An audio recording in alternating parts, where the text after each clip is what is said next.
Stress, anxiety, COVID-19. Oh man, what a whirlwind we are in.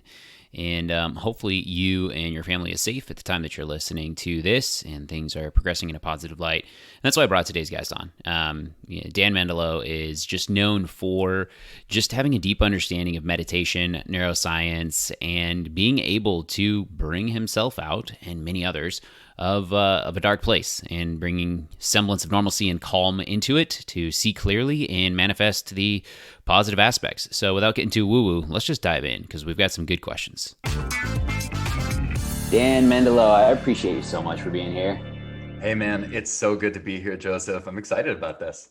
Yeah, I think it couldn't come at a better time. We were kind of talking about this even before we hit record, and what's been cool is you already started coaching me the way that I love to coach, so I'm really receptive to it. Like, you already caught my language, and it's just been good. So I'm really excited for what's gonna kind of come out.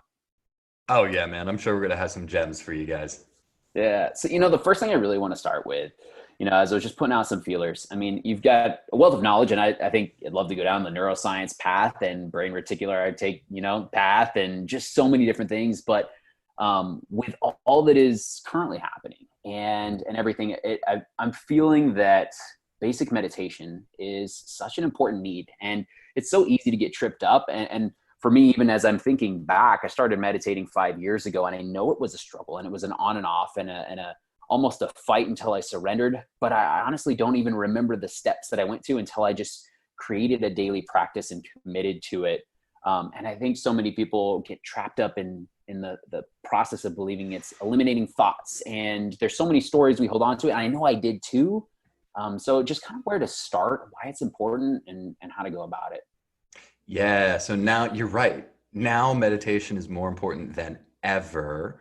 But meditation is not the absence of thought. Meditation is returning to something. That's all it is the continuous process of coming back to centeredness, to groundedness, to love, to gratitude, to whatever it is that you want to focus on. And in some meditations, that focuses the breath. So if you get distracted by a thought, the idea is just to come back to the breath. And a lot of people think that the idea is to have no thought. And so if they have thoughts, they're like, oh, I have too many thoughts to meditate, I can't do it. But that's the same thing as saying, well, when you go to the gym, the goal is to already be able to lift the weight, right? And no, because if you were already able to lift the weight, you wouldn't be going to the gym, right?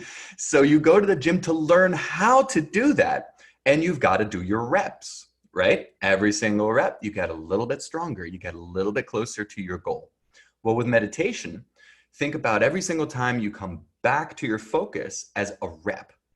And the idea is to get as many reps as possible, right? If you're at no reps, which means you're completely clear the entire time, and there is no challenge or difficulty or anything like that, then why are you doing it? You're done, right? It's like going to the gym and saying, hey, I want to deadlift 400 pounds. Well, when you can already do it and it's easy for you, you stop going, don't you? You're done. So we got to reverse this. But the thing here is that there are many kinds of meditation. Like I said, meditation is just returning to something else, returning to focus. And right now, what we need even more of, I mean, sure, closed eyes meditation, and there are many kinds of them, are fantastic. Even more important right now is an open eye meditation that I just call managing your thoughts. So right now, we have a preponderance of people who believe that it is their responsibility to be freaked out. Right? And that is a powerful belief, yeah. It's bananas wrong. And I'm going to explain that in just a second and explain how this process of meditation can do a lot of good. But before I get into that, Joseph, do you have a rating on your podcast? I should have asked you before we started. Can I speak freely? Like, I curse a lot when I normally talk. You sure as fuck can if you want to. Yeah. All right, cool. But I'm sitting there, I'm like, oh no, I'm getting into like teacher mode, because that's what happens if I censor myself. Cool. So the thing here is that there is a big scary thing outside, right? There is an unknown monster. Actually, two of them. There's the virus, and then there is the oncoming depression, not recession. This thing is going to fuck everything up. And I don't say that to freak you out. What I say that is to spike a little bit of that emotion and then give you the idea that, hey, you know, that ugliness that you're feeling right now, that fear, that uncertainty, that anxiety maybe that I just triggered in you, bring your thoughts back to something happy or positive or something that is working or something that you are certain about or something you're excited about, something that you're joyful about or something you're grateful about, and focus on that. What you've just done is a little bit of meditation, right? And so throughout your day, whenever you feel yourself, oh, I'm focusing on things that have no answers, right? Like, am I going to get the disease? Who's going to get it? What's it going to do to me? Is the recession going to come? Is there going to be a depression? Am I going to? All these questions have no answers. None. Nobody has an answer. I'm fairly certain of that, right? Yeah. And I try to stay away from like catch-all terms, but this has literally never happened on the planet. Nothing even close to it has ever happened. So we don't have predictions. So when you feel yourself going off into uncertainty and into that anxiety land, right? Because your brain equates uncertainty as a threat, as danger. Just bring yourself back. Just bring yourself back throughout the day, bringing yourself back. Feel a little bit later, bringing yourself back. Congratulations, you're meditating all day. Just because, I mean, so even as you said that, your initial thing was, you know, like, this is gonna jack us up, right? Like, it's depression is coming. And then instantly I was here, intense and tight, right? And then, you know, you're just like, and focus on something else. And I have a picture of my 4-year-old right here next to me. And it was just like, oh yeah, like how you live is how you lead, and just pulled that back. And it was that thing. And so it was a way to kind of do that. So that was fun to do even as we were there. So yeah, super helpful, man. Like, but then these thoughts, and you're saying it buys into the uncertainty. And definitely when you're thinking about the uncertainty and there's no answer, that creates more anxiety, you know. Yeah, for sure. Because there's no solution to that. Well, you get into an uncertainty cycle because the brain, again, equates uncertainty as a threat. So it tries to go get certainty so it can feel safe. And the way we naturally kind of think about, you know, figuring out certainty is to think about something, is to focus on it. So we focus on the things that are coming so that we might be able to avoid them, or we're better prepared for them when they hit, or whatever, right? We can mitigate them in some way. But the problem is that focusing in on this unknown problem gives you more unknowns. And in order to solve that, you focus on it even more. And it gives you more unknowns. And all of a sudden, you're anxious as hell and you can't breathe. And you think that you have coronavirus because you can't breathe. And really, you're just having a panic attack. Yeah. Right? Yeah. And that could be completely avoided. That is so unnecessary. And it doesn't help anybody. Right? There's no amount of freak out that you can experience that will help anybody else on the planet. Right? Your responsibility here is not to freak yourself out. People think, oh, no. Dan, if I manage my thoughts, it's like me sticking my head in the ground. And no, I need to read the news. I need to know what's going on. This is important. Is it? Is it? Yeah. Is it really? Who told you? Yeah, especially with how much is out there. Like, are you really being informed, or are you just being manipulated by many different stories and confused even more? And it's impossible to know. But if it's not serving you from a positive light, and you're creating this level of anxiety, stress, freak out, yeah, that totally makes sense. Exactly. And then whenever you catch yourself, you just bring yourself back. You just reground, you reattach, you bring back, and there you go. Simple meditation. So you can meditate all day without ever sitting down to close your eyes. And you don't have to get rid of your thoughts. So anybody listening saying, oh, I've never been able to meditate because I can't get rid of my thoughts, congratulations. Now you can meditate and you don't have to get rid of your thoughts. It's just selecting your thoughts. Yeah, no, that's super, super helpful. Yeah, because I think it's so easy to get bought into that it needs to be a certain way, or that it's an I am type statement that we hear. I'm just not the type of person that can sit still long enough, or I'm not, this. And then it's these self-sabotage behaviors or preserving behaviors. And, but I know that could be a thing for a lot of people too, with all of this. Like, wouldn't you say is that, it's holding on to those beliefs and behaviors that kind of keep people really stuck, and it's all these environmental triggers? Sure. So what we see with the coronavirus is that it is an amplifier. That's why the depression is coming, right? Because we have spent so much time in relative abundance, right? Easy times. Up until now, the world had experienced more peace, right? So less death, less violence, less illness, less everything, less less drought, all the big problems that the world has experienced. We had this hiatus from it for a long time. And when things are really good, it's very easy to ignore problems. Oh, I don't need to deal with that. Things are okay. I don't need to deal with that. I can run away from it. I don't need to deal with it. I can wait until it goes away. Yeah, well, you can't wait anymore, can you? Right? Like, shit done fall apart. And all the problems that you ignored are now magnified, right? Like, you got a relationship problem, try getting quarantined with that person and see how well that goes, right? You had a financial problem before, now you don't have a job, right? Like, you were in a place you didn't like, well, now you're fucking stuck there. So all of our problems are magnified, and we can't run away from our insecurities or our limiting beliefs or our self-sabotage, because now it's really in our faces. We stare at it all day long, every day. But most people think of this as like, oh no, let's just wait until this is over so we can go back to normal. And to those people, I would say, with a lot of love, that is the all-time worst strategy ever right now. I don't care who you are. I don't care what is going on in your life. This is not the time to wait. You will not succeed by just letting your problems continue until quarantine ends. So good.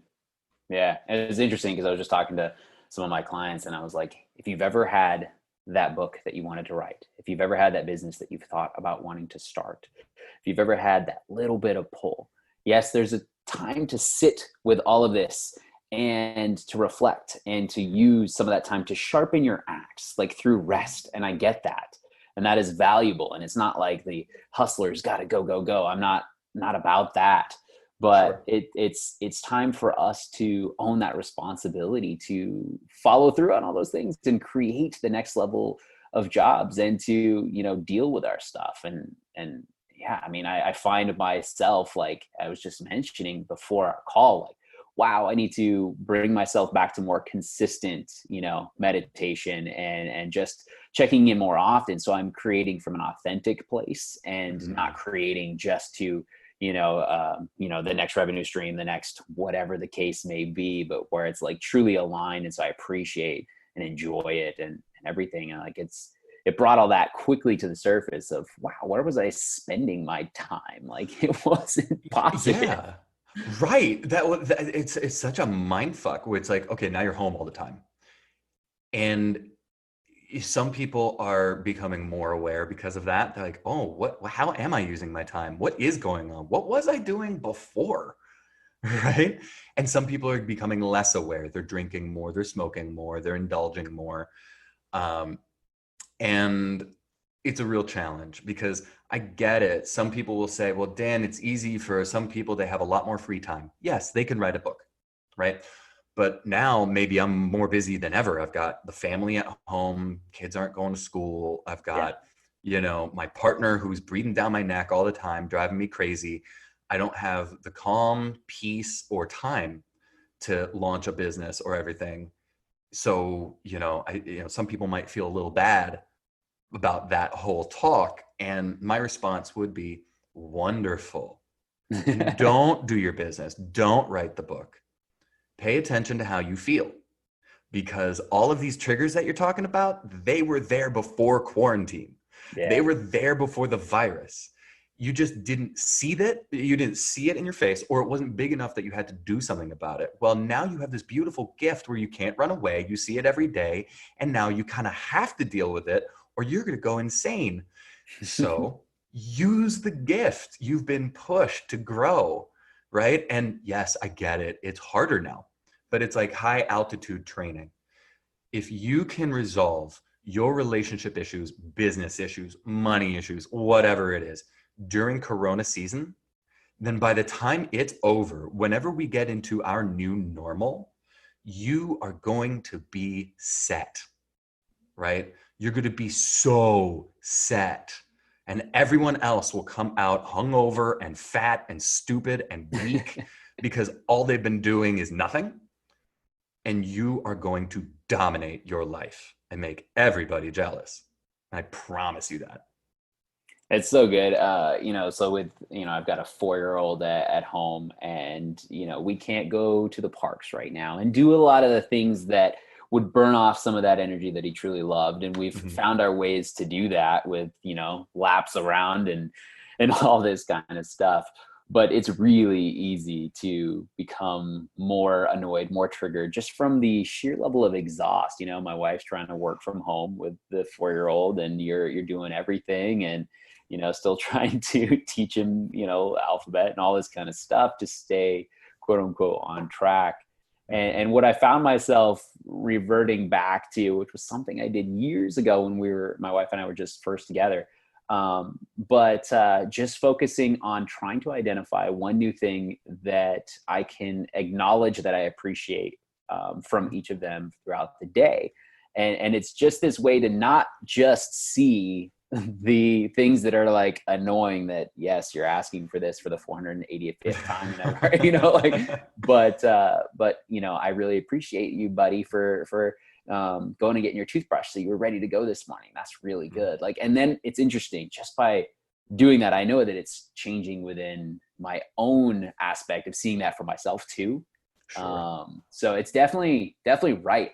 Oh man, I didn't realize that I was seeing only some of the negative things, because then it brought it to the light. So I was like, wow, I wonder how that I was acting, or the rest of that time. So, and that's just on a small scale, let alone on a higher sedation scale. Right. Exactly. Yeah. Exactly. It's so easy when you can leave, right? Oh, you're driving me nuts. I'll just leave, and I don't have to deal with the problem. Well, it's can't do that. So, but what a gift. Yeah. And isolation. You can't leave yourself right now. So you got to deal with all you. You got to deal with yourself. Yeah. Yeah. Yeah. What a beautiful thing. Yeah. No, that's so good. So, that I know that I have a few people are talking about I get meditation is positive, and I do it on a regular basis and stuff like that. So when you talk to Dan, ask him. I had 2 different people. It was presented in different ways, but I thought, man, that's interesting.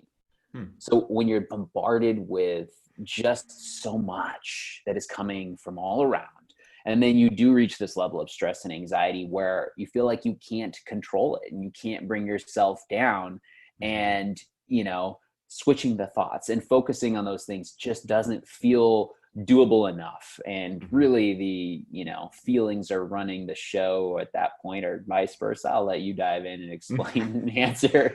Sure. But what do you do at that level? Where you feel like it's a panic attack, you're already at that place. Yeah. Okay. So first, it starts proactively with thought management, and also information management. So let's start there, because you're saying everything is coming in. Stop letting everything in, right? Because like you said, there's a lot of information that is totally unsubstantiated.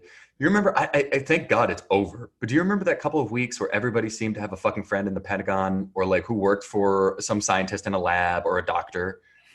And then they're saying some silly shit that is leading people to dying, take malaria pills, right? Yeah. Which will fucking kill you. So yeah. So the idea here is to limit the information. So we start with that, and then I'll get to what happens if it's already too late. So the idea here is quit watching the news, quit listening to the news, because you cannot skim it, right? So if you're going to read the news, dip in and dip out. And what I mean is really a dip. What you're going to look for is only information that you can later substantiate or comes from a source that you know substantiates their information. So a lot of the news is now fired. A lot of the politicians are now fired. In fact, do not listen to politicians about the COVID virus. Just don't do it, because they are all incredibly stupid right now. I haven't heard a lick of truth from a single one of them. Definitely do not listen to the president. I don't care what your political party is, because he's actually killing people with the information that he's sending.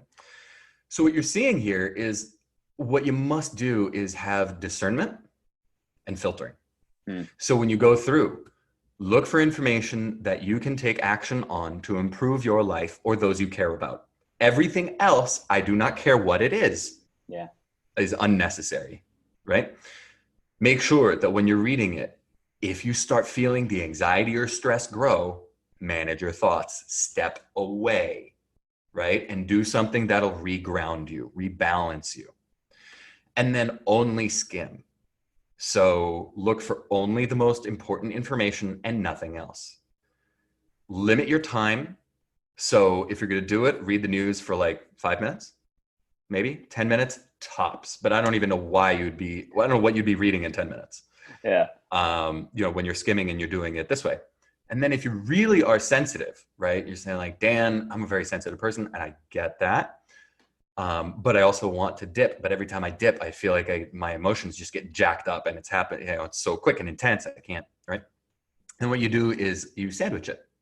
So I have a little kit that I'm building for myself of music, little videos, pictures, things to read that just inspired joy in me. Things where like I've got it's my favorite video. A little video I got off Instagram of a little girl dancing on a counter in front of her dad. Nice. And I cannot look at that for more than 2 seconds without grinning like an idiot. I don't care how I feel.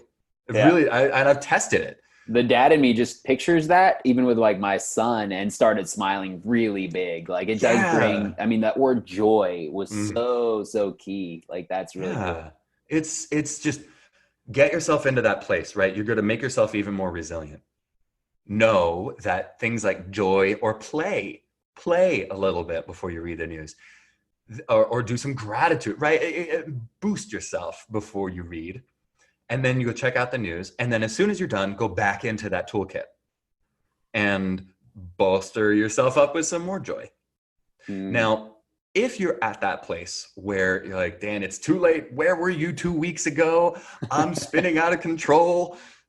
Well, get your toolkit, build your toolkit. And if you feel like this is something that happens to you more frequently, build an SOS call list. Reach out to a couple of your friends who are particularly good at getting you to laugh or feel loved or feel good, and just ask them. Be like, hey, this is what I've been experiencing, and you are one of the kindest, most loving, funniest, whatever. And like every time I talk with you, you make me feel incredible. Is it okay?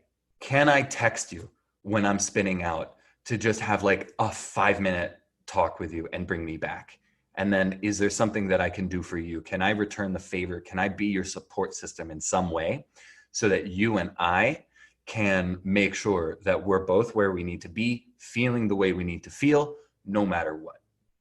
This is genius. I've always thought of it as like a lifeline, someone who can talk you out of it, bring some semblance of, reality back. But usually that isn't, that's going to appeal to the rational side of your brain, which you're not operating from. It's the emotional side. We need the oxytocin and the serotonin, not the structured dopamine. Like, right.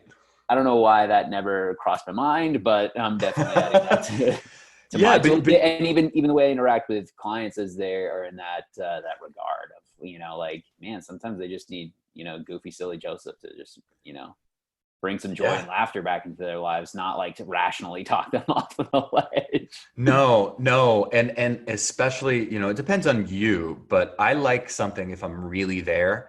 I like something with a little bit of shock value. Like my friends and I, shock value. Yeah, right. Like And I, you know, I can play kind of intense, and a little aggressive, and, you know, fucking with my friends is one of my love languages. And The sixth so, love language. yeah, yes, playful teasing, definitely my love language for sure. And so for me, I know, you know, if I'm like heavy and someone comes out with a really funny dick joke and just what and just yanks me out of it, that you know, that's better than Prozac. I mean, it is so effective. And this is not just like a theory either. Like, there have been fMRI studies that have shown that things like gratitude, um, looking at nature for 2 minutes, petting a furry animal for 2 minutes, laughter, or even just a hug, a minute-long hug, is just as, or even more effective sometimes for people, depending on who you are, than Prozac or whatever the leading antidepressant or anti-anxiety medicine is out there, with no side effects. Right. And so people are out there looking for, it's like, well, I got my booze if I need to blow off steam, or I got my weed if I need to blow off steam, which is fine. I'm not going to knock it, right? Like, I drink and smoke too from time to time.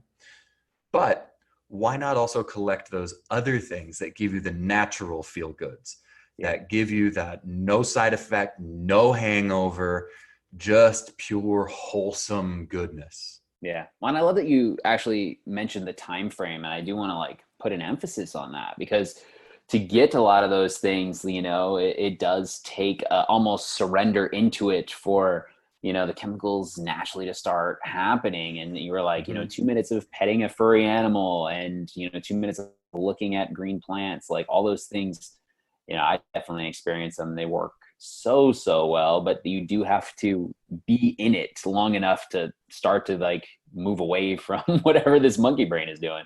Oh, sure. But it's not very long. That's the thing. You know, how long is 2 minutes? No, that's what I'm saying. It's not long, but it needs to be enough to put intent. Oh yeah. Yes. Yes. Yeah.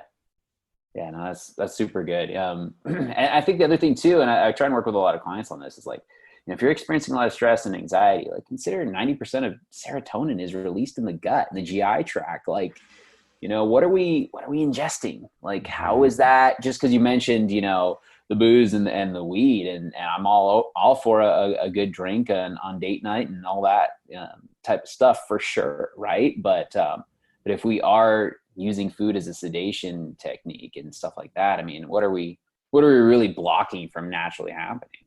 Pretty much everything. So let's cover that real quick, because the basics are really important, and all you need is the basics, right? Because, you know, right now, yes, some people like me, I'm still dialing in my diet because I'm like, I'm gonna get ridiculously shredded. Because, like, you know, like, I was going for like mass building and everything, but like, I don't have a gym at my home, right. And like, how are you gonna do? I was getting up to 380-pound deadlifts. Like, you can't do that with bands that easy. No, now you're just trying to preserve the muscle mass that you've got. Well, for me, I was like, fuck it, man. Like, I'm a naturally skinny dude. Like, my body wants to be skinny, and I've been fighting it. But I'm like, now I'm like, dude, body, you do what you want. I'm going to stop force feeding you. I'm going to stop all that stuff, switching up my exercise, and I'm going to get absolutely ripped. But if you are just in like preservation mode, or you're in like, Dan, tell me how to eat so I can feel best. Yeah. Right. Which I think is the most important. We must treat now, and it's always, but now again, it's brought up into our faces. We must treat our emotions and how we feel as food, as important as food, actually more important than food, because you can go without food for a month and you can still live.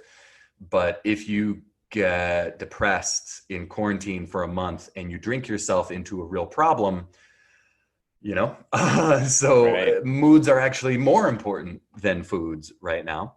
So the basics here are: stay away as much as you can from processed foods. Now, I know this might be challenging because you're thinking it's hard to get fresh ingredients or, you know, fresh stuff. Fine. Yeah. I'm not saying stay away completely, because it is a little challenging, and I get it.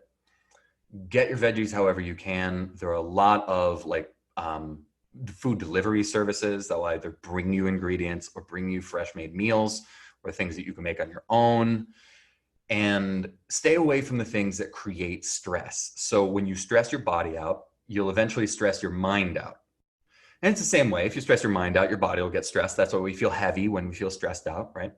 So gluten, dairy, white sugar, right? Those are the things that really freak the body out.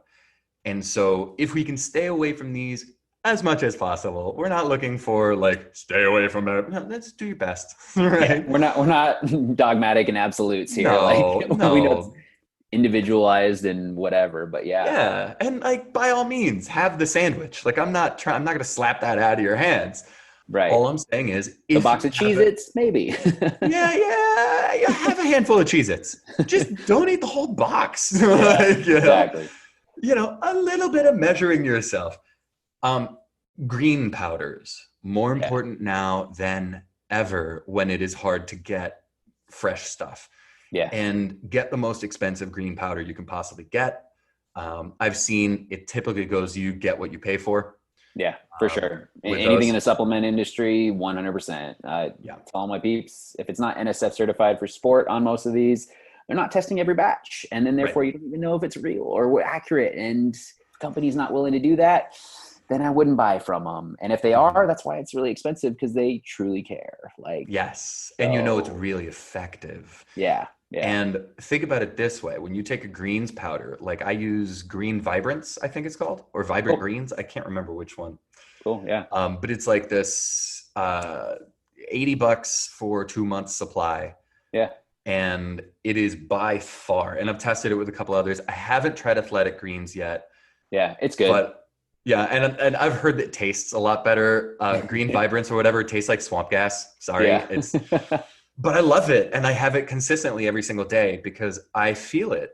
It lowers my stress. It lowers anxiety. It makes me feel great. Yeah. I feel a profound difference in my body and in my mind when I have more greens in me, taken however, whether it's freeze-dried in a powder or fresh from however you can get it, or even frozen or canned. Yeah. Right? It does not matter. But the more of those like fruits and veggies you can get into you, literally, the happier you're going to be during these times. Yeah, no, and just to piggyback off of that, I've been doing a greens powder every day for the last 5+ years, and huge proponent of it. For those that are listening, though, just make sure if you do have like a wheatgrass intolerance or anything of that nature, you do look at what that is. A lot of people do, and then they take it and then they break out in hives, so that you may need to figure out which one is good for you. If you're allergic to grass in general, just be cognizant, but there's some great stuff out there. And yeah, it's such a great way to, just boost the immune system and get those veggies. That's totally good stuff. So there's one other thing that I wanted to ask about meditation is meditation for kids. Everyone's got the kids in the family at home, and it's been fun for me getting my son, we do a daily workout thing here, and then he's got some fun yoga stuff that's specifically designed for like 4 and 5-year-olds. That's cool. Really awesome. And he's getting into that. And he sees me meditating and he's like, "Dad, are you Buddha?" Because I tried to explain some things and then it turned into that. And it's like, that's not even anywhere near the realm of Buddha, but I like the thought process. So I'm just curious if you have any tips or stuff to get the family involved, because so often it's like, oh, this needs to be my practice, and we isolate. And what I've loved about the whole fitness side of things, like I'm training so many of my clients' kids for PE from ages 7 to 15. And they're like seeing what their parents are doing for the first time and going, wow, my parents are strong. Wow, my parents do struggle with stuff. Wow, my parents do have some weakness. And I think that's such a beautiful thing. And just seeing now, a lot of people are really going to be working, I think, towards getting meditation in their life and figuring these things out, and to not make it like this, put up a wall, put up a mask, let me go figure it out, and then let me come back. But maybe it's just going on that journey. Do you have any tips on that? Make it fun. Make it fun. If you're like your kids, a lot like my girlfriend, will not do anything if it's not fun. No, my girlfriend is a ball of fun, and she's like, if it's not fun, I'm not doing it. Just don't even bring it up. And I love that feeling because I'm like, it keeps me having fun with my meditations and all my other things. And I think it's really important for us to learn from our kids, if we have kids, right? That like, yeah, you know, kids are much like, we almost learned like it's our responsibility to be serious when we grow up. You know, you got to take life seriously, son. Fuck you, dad. Like, I want to play more. I want to have fun. Yeah. And having fun, and you'll hear me use play a lot, because play, fMRI studies will show that play undoes almost every negative thing that can happen to the mind. It's remarkable. It's almost like a superpower. And also know that almost every single animal that we have observed plays. Interesting. At least mammals. Every mammal that we have observed plays for very good reason. It helps us integrate information. It helps us process things. It helps us practice. So when we play, correct play, we're practicing for real life when you see kids play, right? Yeah. So with that in mind, you can create fun games for meditations, right? The first thing that came to my mind is that whole thought management thing. Why does it have to be your responsibility only to manage your own thoughts? Why not make it a little easier and have it be a family thing and be like, hey, we're going to do this, you know, open eye meditation. If we hear someone focusing in on something negative or saying something negative or whatever, why doesn't someone, you know, ask like, hey, what's an even more fun way of saying that? Or what can you think of that is even more fun than that? Or, right? And you can have this be a game and encourage your kid, like teach your child. Can you feel that when you're thinking about like, here, think about this. What's something that scares you a little bit, not terrifies, a little bit. Can you feel what's going on in your body, right? What does it feel like, right? When you worry about something, what does that feel like? Let's just feel that for a second. Okay, great. Now, when you think about something fun, joyful, or playful, what does that feel like? Okay, now we know the difference. Okay, So here is the game. Whenever you feel, or whenever you see one of us feel, one of those heavier kind of feelings that you don't really like, right? Would you help us get back into that better feeling thing? Right? And we're going to do the same thing with you. And you can run by, you know, a few fun ideas and then encourage your kid to get creative. Yeah. Right? And what you're teaching them with this is a meditation. And you're teaching them also that they have power over how they feel. And you're also teaching them they have a say in how others feel, that they can, should they want, help others feel even better. And when it's not just a thing that they're doing for themselves and they can see you, right, respond when when they see mom or dad go from like, oh, you know, head down, furrowed brow. Yeah. Kid comes in and, you know, sparks some joy. And all of a sudden they go, oh my God, thank you. That feels so good. Thank you so much. Right. You're positively reinforcing this in the kid that like, hey, you can help people a lot. You don't have to be anything else. You don't have to do anything special or fantastic. You can spread joy and love just by paying attention to it. Yeah. So cool. It's funny. I started smiling really big because we were on a walk. This is a couple of days ago. And my brain, you know, I'm out with my 4-year-old for a walk and it's beautiful and there's some gorgeous clouds. And yet my brain was like doing if then this, you know, if thens with money. Like, so, okay, so if this, then this, and then if this, then this, right? and it wasn't like a freak out or anything, but I wasn't anywhere present or anything. And it was like, well, this is the backup emergency plan, right? And just still starting to trip down that lane. Yep. And then my son, because I try to teach him appropriate anatomy, right? And I love the human body. So he's even at 4, he knows delts, pecs, quads, like, and so he's having fun, like learning all that stuff. And so we apply regular anatomy to the rest of the body too, right? And so he's like looking up and he's like, Dad, that cloud looks like a vulva. And I'm like, yeah, buddy, that cloud does kind of look like a vulva. And he's like, that one looks like a dolphin. And I'm like, talk about shock value. bringing it back, and then just going into like play, and then it was just Yes. the clouds, and it was amazing. And so I think we can, you know, kind of work on those feelings and make meditation more play with that aspect as well. That was actually Yeah. really good. So I wasn't even thinking about myself. It was for someone else who would kind of ask, but that was so perfect. Sure. So cool. Well, I feel like we've kind of, just as I'm thinking about the talk so far, like we've talked about like kind of navigating within this space to kind of pull self out, right? And then we've even kind of talked about some prevention techniques. So Sure. in my mind, that leaves us, we kind of need to then open up the possibility of almost future tensing or Hmm. manifestation, or kind of pulling some semblance out into the future for people, so that that there is, you know, what they're going to create and come from next. And so you know, a practice that I've been working on myself for about a year, and love your thoughts, and then kind of what you think on manifestation from this kind of aspect in our world right now and how to go about it. But really, I've shifted from doing a focus on gratitude for the things that I have and the things that are in current existence. I almost felt like it put a glass ceiling on things Hmm. for me, and shifting to appreciating.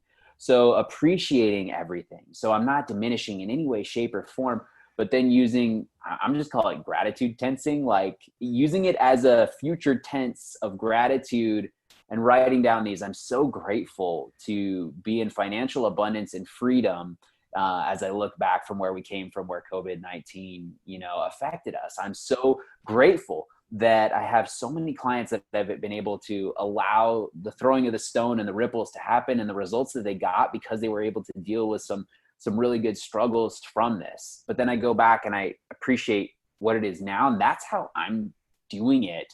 And it's been helpful. So it's not that I'm not grateful for now, but I'm Right. shifting the language. Hmm. And so I just know so many people are in this space where they need to start manifesting some future and whatnot, and where to even begin. So I'll stop rambling. Sure. I love that. Okay, so first, I love that you said like, "Hey, it's not that I'm not grateful for now," because the problem is that, and this has happened to me in the past as well, that thinking too much about the future rips us out of the present sometimes. Yeah. And what can start off as a wonderful practice can kind of dominate your mind. Mm. And when you train yourself to think only forward, that's when anxiety starts really coming in, and it doesn't matter, right? Like what you're doing, because it's just how the brain works. Yeah. Um, so if you're going to do, you know, forward thinking, which I love, also balance it out with current, right?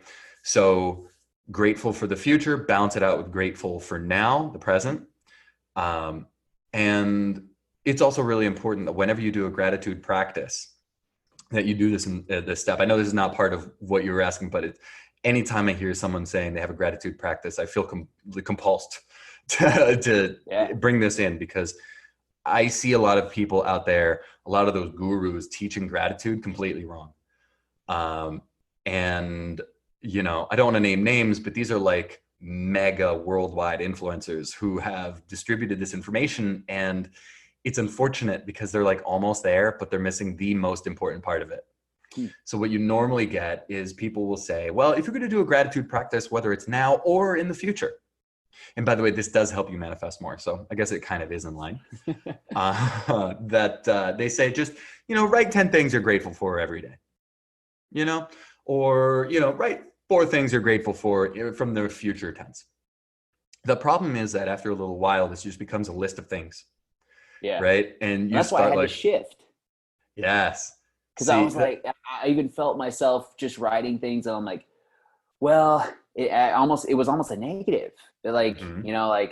well, we're not able to go on day night every night this week, but I'm grateful that we got one in this last month because of, my son and babysitting and stuff. So, and it was almost like it wasn't. And so I knew I needed a shift, but maybe there's some other holes. Sorry, I just, I'm No, taking and this opportunity. it's very true, because when that happens, and some people when they start, they'll say, you know, I'm grateful that like I'm grateful that I got this bushel of greens from the store, and those things are like, well, you know, I'm grateful for this because it's really hard to get it. But you cannot be grateful for a negative. Mm-hmm. You're not grateful that it's hard to get the greens. That's insane. You're grateful that you have them, Yeah. right? And that you might be grateful, you might feel blessed because you have them while it is hard, right? For other people to get it. But that's not actually why you're grateful to have them. You might be grateful to have them because they're nutritious and they make you feel good, or you're providing for your family, or that, you know, it's your favorite greens. Like my favorite fruit is broccoli because I'm a weirdo. So like I'm grateful that I have it because I love it and it tastes delicious and like it's my favorite thing. Right. So whenever we do gratitudes, make sure that you're actually thinking about what you're actually grateful for, not what you're not grateful for. Right. Yeah. Um, and the whole thing here is whenever you are going to say, hey, I'm grateful for this thing, keep going. Ask yourself, why are you grateful for that thing? And look for a big heart answer. And whatever that answer is, ask yourself, why are you grateful that you have that thing? Or why are you grateful that you can do that thing? Or that you have access to that thing? And you keep on asking those whys until your heart rips open. And you'll know, I actually did this on another live training. And I said, like, look, you can do this about anything.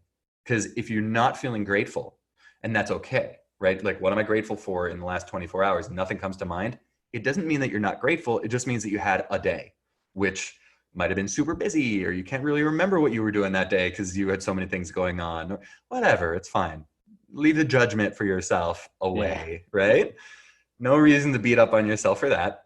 Instead, you can just ask yourself, what could I be grateful for? Because appreciation is a muscle. Mm. And it is a muscle that if you have not learned how to strengthen, now is a beautiful time, because gratitude does incredible things for the mind. And the more you can appreciate what you have, the more abundant you feel. The more abundant you feel, the more abundant you will be. The more grateful you are for the things in your life, the more things you have to be grateful for. Mm. So when you build this muscle, and you could look around the room at anything. I did this on a live training with a paper clip because that was the first thing that I saw, and I ended up weeping. By the end, I was done because I found a way to connect it to my deepest joys and passions. Huh. And I couldn't even talk. Like I had to, yeah, like take a couple seconds to gather myself because I was lost in my inspirations and, you know, the most beautiful things in my life. I had a divine moment doing a gratitude practice on a paper clip. You know, like that's Yeah. some silly shit right there, but it's beautiful. And Yeah. so if you're going to future gratitude, do the same thing, right? You can say, I'm grateful that I'm financially abundant. And maybe your gratitudes are like 6 months from now. Keep going. Why are you grateful that you're financially abundant? And remember, your answer may not be, I'm grateful that I'm financially abundant because it's so hard for everybody else, or because I didn't have it before, or I was so worried that I wouldn't be, because that's all negative stuff, right? Think Right. about why are you actually grateful for it? Yeah. And keep on going down the rabbit hole of why until your heart cracks open. Yeah. Now, when you do this as a forward thinking practice, that is a manifestation practice, because you manifest. I mean, there are a lot of different points in manifestation, right? But one of the things that's important is it's very difficult to manifest from a disempowered state of mind. Makes sense. Manifestation is co-creation, right? By the way, not creation, right? So whenever I manifest something, I actually say I participated in the manifestation of something. Yeah. I view it as, let's say you're hanging out with a friend, right? And it's about dinner time, and you guys are thinking about what you want for dinner. And you manifest a burger. And your friend goes, you know what? That was kind of in line with what I was thinking about. I wasn't thinking about burger per se. I was probably going to get you like, you know, a slider. But you're like, no, I want like a big triple decker burger. And friend goes, cool. Thank you for letting me know. Here you go. Right. But sometimes it's not like that. Sometimes you're like, I want a burger. And the universe, you know, obviously that's your friend in the kitchen, right? The Yeah. universe goes like, not so good for you. And you won't get it. Right. But also imagine with your friend, right? Comes to dinner and your friend's like, I'm thinking about Chinese food. And you're like, I want Italian, but you're coming from a disempowered place. So you're whispering it. Mm. Right? And your friend is like, I want Chinese food loud, right? Like, guess what you're going to get, Yeah. right? But when you can lovingly be like, yes, I hear you. And I would really like Italian, and think how good that's going to feel. You know, a little bit of wine on the side, free breadsticks, come on, right? Like, and you come with that love and those big positive emotions, and your friend goes, whoa, well, when you put it that way, let's get some fucking Italian, right? This is manifestation. Hmm. Yeah. So you want to be in those positive, powerful states of mind. I'm coming right back to play and joy. You know, Yeah. those are, Yeah. oh my good God. I'll tell you what, I've manifested some bonkers crazy stuff in my time. Only when I'm happiest, only when I'm playing most, only when life feels like a game to me. And I'm just like, every day, yes, like, what do I get to play? Who do I get to play with? What do I get to do? What do I get to see? And even in quarantine, you can do that for yourself.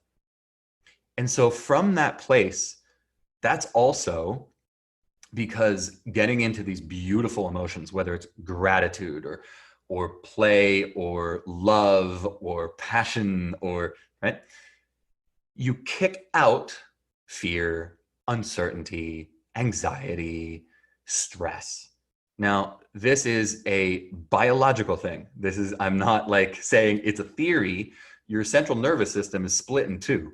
And the part that's designated for freaking you out is like on a seesaw, with a Yeah. part that's responsible for giving you amazing ideas, letting you hear your intuition, being super creative or strategic, manifesting, feeling good, all that stuff, right? So the more you freak out, the less energy you get for all the rest of that stuff. But tip the scale the other way, the more you play, the more you have fun, the more you have great passionate sex, the more you do all these things, then you like rob the stress centers of your brain of energy. Like you steal that and you put it into your creativity and intuition. So with that, when you get yourself into these beautiful states of mind, that is when you start getting wonderful ideas, right? Mm-hmm. For your business, for your family, for yourself, for whatever. Then with those, just have fun with them. Resist the urge to get into adult mode. How can I make money off this? How can I, right? It's like, how can I accomplish goals with this? Yeah. Right? Imagine like a 6-year-old, right? Or a 4-year-old.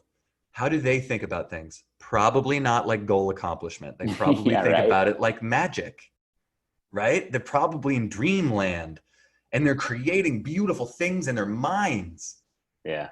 That, do that. And you will find that you will begin to start manifesting beautiful things, maybe very small at first, and then they grow, right? Hard to manifest $1 million at once if you haven't manifested anything before, right? But you can manifest a penny. And when you think about that penny, you know, think about how you want to manifest it. Like, how fun would it be, right? Because people might want to manifest now. It's like, oh, I need to manifest money because otherwise I'll go broke. Guess what? You're not going to do it. It's not going to happen. Yeah. Right. Right. So like, if you want to practice, you know, you think about like, I want to manifest a penny, and how cool would it be? How fun would it be if I just saw a penny somewhere here? And it could be in your home. If you're quarantined, it doesn't matter. Remember, what you're doing is not creating the penny out of nothing. What you're doing is you're manifesting the experience of finding the penny. Mm. And if you think about it that way, and you're like, how joyful would that be? And you can be like, yo, I'm going to run up to my partner. Like, I manifested money, right? Like, I'm going for a nickel next. We're going to be rich, right? Like, when you can play with it and then it happens and then you celebrate it, that is when you begin truly co-creating and really manifesting. That's cool. I like it. I mean, and it makes sense from a standpoint of just trying to surrender, step into being, and then the doing follows too, and all of that. It's really, really cool. I dig it. So Cool. So before I ask my last question, where can everybody find you? What are you working on? What do you got these days for peeps? Sure. So I'm working on right now, really a call to arms.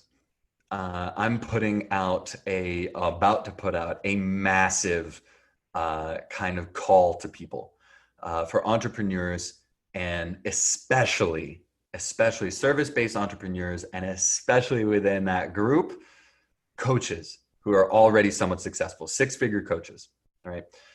And up, right? Because what I want to do is I want to help train the leaders of new normal whenever Corona season will be over.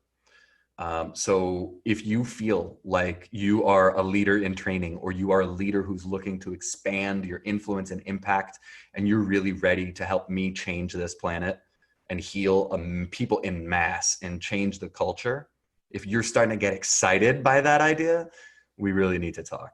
And you can reach out to me through my website, danmendilow.com. That's where I got a bunch of free stuff. That's also where I have my podcast episodes and my blog and all sorts of awesome videos on there.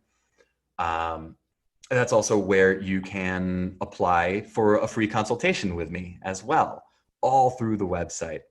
The podcast is Mind Mastery and Manifestation, that I do with my friend Sophie Kessner, who is just a freaking rock star. And it's fun to listen to. Yeah. And our perspectives are like growing very different from each other, Sure. which I think adds a beautiful dynamic. Yeah. So we're not just like agreeing with each other all the time anymore. It's fun. It rounds it out. And yeah, I'm trying to think of, head over to the website and check out all the free stuff there is. And if you're feeling called by anything that you read in there, and you're really ready to find out what you're truly made of, but not for you, right? If you're ready to find out what you're made of for other people, right? Like, I'm not looking for self-serving people who just want to get wealthy. I'm not looking for people who just want, I just want me and mine to be safe. Nope. I'm looking for the people who are like, I want to up-level myself so I can serve at even higher levels, because people need you. If you're getting excited by this, people need you. They're dying for you. They're crying out for you. And it's time for you to really step to the plate. Good stuff. Good stuff. And your guys' podcast is super fun. And because you guys go in any direction that is needed and talk about so many different pieces, and I can see the growth and split from both of you over the last 100 and something episodes. And but yeah, and then like you mentioned, Dan said, go to his website. There's plenty of free stuff. Yeah, you could seriously get a education from just the videos and just watching and feel like you're getting coached. Perfect. That's exactly what I wanted it to be. Just from that, so that when you are ready, like that's really cool. Sweet, man. So then my last question is what do you believe it truly takes to transform, to go from what once was to what truly called to be, to become, to emulate and transform? Yeah. I think it takes what it took me. I was suicidally depressed for most of my life. I'm 36 now. I pretty much wanted to kill myself up until 31.